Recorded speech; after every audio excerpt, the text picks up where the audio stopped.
Welcome, Magnus here. If you're new to my channel, definitely consider subscribing. I like to talk about cameras for video, DSLR mirrorless cameras for video purposes, and what you can do with them. So today, I'm talking about the R5S.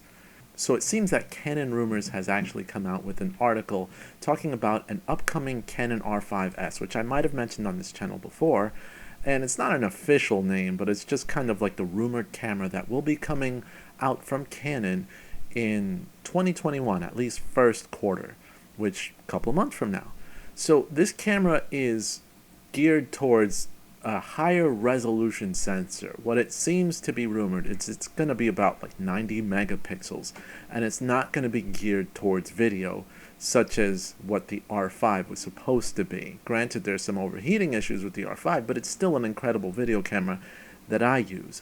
But this camera will feature, or at least is rumored to feature, 90 megapixel sensor and potentially have pixel shift, which pixel shift allows you, if you're on a tripod, it could kind of like shift the sensor pixels around and take really high megapixels, upwards of potentially over 300 megapixel pictures, which are great for landscapes, great for super large prints if you need to do that and have it highly detailed. So that's exciting about this camera that's coming out. But for those looking for an R5 fix, that this camera is going to be like a one-stop shop, do it all and fix all the overheating issues and finally give you 8K without overheating or something like that. No, that's not it.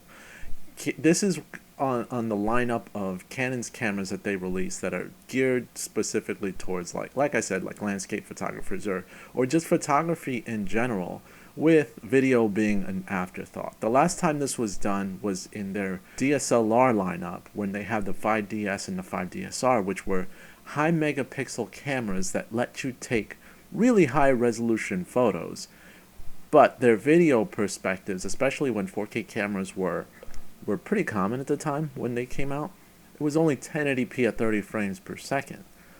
And that's it. No one from a video perspective balked at it. And that's kind of what they're going to replace with this new R5S, because it's just meant to be the replacement of that DSLR lineup. It's meant for pictures. Video, I would be surprised if it did anything above 4K. Even if it did 4K, I would be surprised. I would imagine that they're probably going to do like a line skip 4K, because a 90 megapixel sensor, to downsample that would just be a nightmare on the camera, which is something that they don't want to or have to deal with. If you want video, get the R5.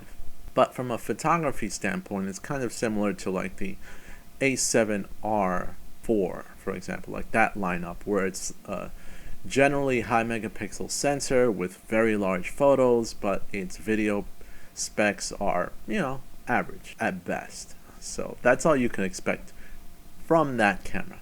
Now on to another second segment that I wanted to include in this video.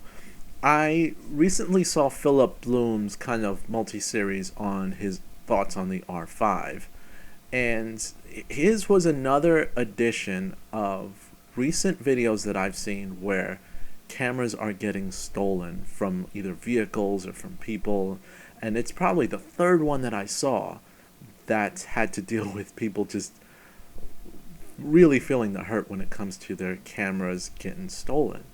So this is just kind of like a PSA announcement that I want to put out there as well, because I feel really bad for those creators that had their cameras stolen. Granted, they had insurance, but still hurts. Stop leaving your camera in your car. Stop. Just never leave your camera in your car. I'm one of the principle that if I'm going to use a camera and I'm taking it with me, but I'm going into like a grocery market or a store or somewhere where I don't really plan on using the camera, I'm going to take it out of the car and take it with me anyway. If I'm going over a friend's house and I don't need a camera, I'm taking it with me anyway. I go anywhere. This camera that I have here, amongst other cameras that I have, I've got some behind me which you can see, but this camera right here with this body, lens, microphone, and very expensive memory cards to back it up is thousands of dollars. If you think I'm going to leave thousands of dollars in plain view in the car, you've got to be kidding me. No, heck no. I could understand if your house gets broken into and they steal all your equipment and stuff and you had no control over that. Fine, leave your house without your camera. That's fine because you at least tried to lock it up and no one should be in there in the first place. So just be thankful that you're safe and everything's okay if you come home. But in your car, where everyone can see everything you have, no, it's too easy. Please, no matter where you are, even if you think you're in a safe neighborhood, it's a possibility.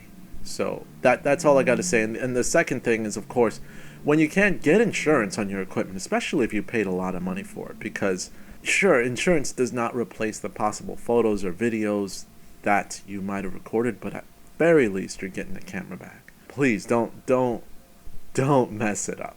Don't mess that up. And the type of neighborhood that I live in right now, it's one that you wouldn't want to actually have a camera laying around in your car. But I don't care where I go, where it is. I've never left it alone.